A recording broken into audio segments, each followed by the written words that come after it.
আসসালামু আলাইকুম, সবাই কেমন আছেন? আলহামদুলিল্লাহ আমরা ভালো আছি। সব কিছু উপরওয়ালা যেভাবেই রাখে সব কিছুর জন্যেই আমি আলহামদুলিল্লাহ বলা ছাড়া কোনো উপায় নেই। কারণ যে পরিস্থিতির মধ্যে দিয়ে যাচ্ছি আমি, আমার কাছে মনে হচ্ছে যেন একমাত্র আল্লাহ ছাড়া আমার আর কিছুই নাই মানে পাশে, এরকম মনে হচ্ছে। মাঝে মধ্যে নিজে না হতাশ হয়ে যায়, কী করব ভেবে পাই না। তো এই তো সকালে উঠে ওর বাবাকে আগে রুটি করে তাড়াতাড়ি করে ওকে ডিম পোস্ট দিয়ে ফেললাম, দিয়ে বলছি যে আগে জিজ্ঞাসা করছি তুমি খেতে পারবা কি না, কারণ ওর এখন সব কিছু একটু বমি টেন্ডেন্সি হয়। তো ওই জন্য জিজ্ঞাসা করছি, আর পরে বলছে যে ঠিক আছে দিয়ে দেখো দেখি খেতে পারি কিনা। তো আমি ওকে ডিম দিয়ে দিলাম আর রুটি দিয়েও, একটা রুটি খাইছে কোনোভাবে। তারপর আমরা নাস্তা করে ফেললাম। আর এখান থেকে আমি মাছ এগুলো গতকালকে তো আনছি, আমি দেখাইছিলাম না, তো সেই মাছগুলাই আবার কাটতে হয়েছে আমাকে। গতকালকে আর কাটতে পারিনি, আজকে কাটলাম। এত দৌড়াদৌড়ি পড়ে না, আর ইচ্ছে হয় না যে আমি আর কোনো কাজ করি। একবার বড়টাকে আবার ছোটোটাকে, এগুলো করতে করতে এরপরে এসে আবার বাসায় কাজ, মানে সব কিছু মিলে আমি এখন এক পর্যায়ে হতাশ হয়ে গেছি। আমার কাছে মনে হচ্ছে আমি কি করব।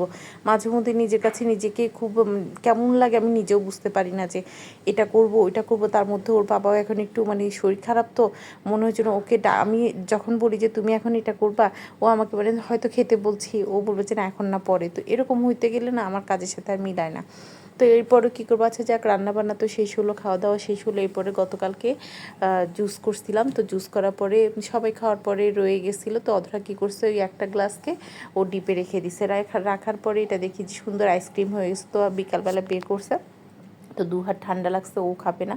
আমি আর অধরাই বসে খেলাম। তারপরে মাগরিবের নামাজ পড়ে যখন উঠলাম, ওই যে গতকালকের মতোই আকাশটা এত ভালো লাগছে দেখে, জানলা দিয়ে তাকালেই না আমার কাছে এই জিনিসগুলো দেখতে ভালো লাগে। এক একবার এক এক রূপ ধারণ করে, খুব সুন্দর লাগে। সব কিছুর মধ্যে মনে হয় এত হতাশার মধ্যে আকাশের দিকে তাকালে কিছুটা হলেও শান্তি ফিরে পাই।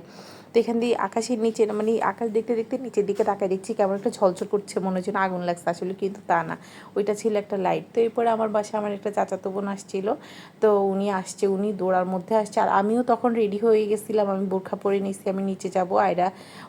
আয়রাও যাওয়ার জন্য ঝামেলা করছিল, তো ওকেও আমি জামা একটা পরে দিছি কোনোভাবে, নিচে কিছু সদাই লাগতো। তো উনিও আর বেশি সময় থাকে না, একটুখানি বসছে, মাউন মিয়াকে দেখতে আসছিলো, আমাদের সাথে আবার বের হয়ে গেছে। না বাসা অবশ্য কাছে আমাদের এখানে। তো আমি নিচে কিছু সদাই ছিল, আর এখানে একটু দুহার কলম লাগতো, গেছিলাম। তো এর ভিতরে চলে আসছি, আর ডাক্তার আসছে, এসে ওর ইঞ্জেকশান পুশ করে গেছে। আর এর মধ্যে ডাক্তার আজকে ভুলেও গেছে যে এটা লাগবে। তারপরে উনি চলে যাওয়ার পরে এখানে দুহার একটু ইচ্ছা হলো পুডিং বানাবে, তো ও দেখি যে পুডিং বানাচ্ছিল।